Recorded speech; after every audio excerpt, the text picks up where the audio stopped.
Hey everyone, it's James here. Just wanted to share an encouragement video with you again this week. I am outside getting some much needed fresh air, and this week I wanted to talk about the topic of worry.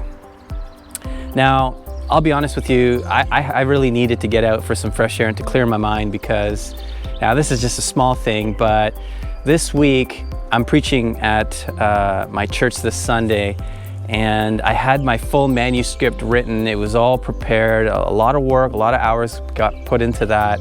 And I realized this morning that I didn't save it. And so I opened my document to find out that a lot of it was actually erased. And so, I was just so frustrated. It's kind of why I am out here right now.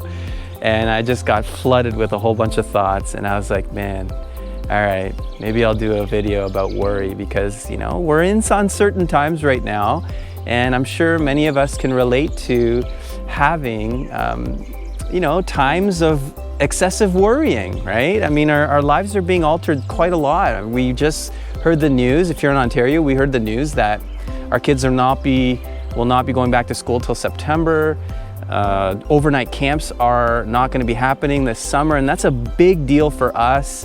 A massive thing for our family, because it's going to affect us big time, and our kids, I feel bad for them, And so with all this stuff, all this change, sometimes worry just starts to creep in, and we really get affected by that. And so here are some things, 3 things that we can do to try to cope with worry. Because worry, in some ways, it feels like a safety net. It feels like, we should worry because it's a part of problem solving. But actually, that's not the case. Worrying is really like a train that's going nowhere. And so here are 3 things that we could do if we're stuck on that train.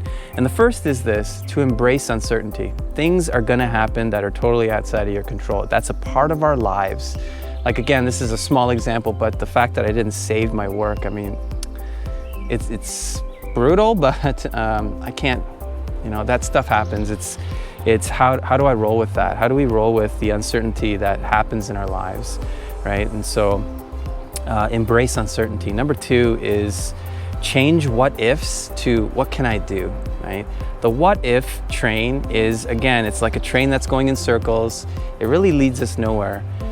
It feels like it does sometimes, but it really doesn't. It doesn't help us. But if we change the what ifs to, okay, what can I do?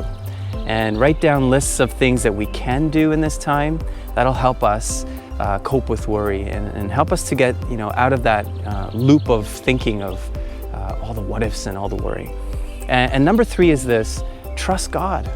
Trust God. You see, God cares for us. He's a heavenly Father who cares for us. 1 Peter 5 verse 7 says, cast all your anxieties upon Him, for He cares for you. He cares about our lives. And so trust Him.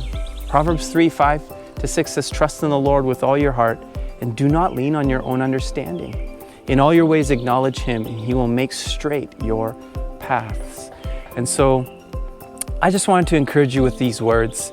No matter where you're at, embrace uncertainty, change your what ifs to what can I do, and trust God. He's got this. So that is my encouragement for you this week. Remember, we're in this together.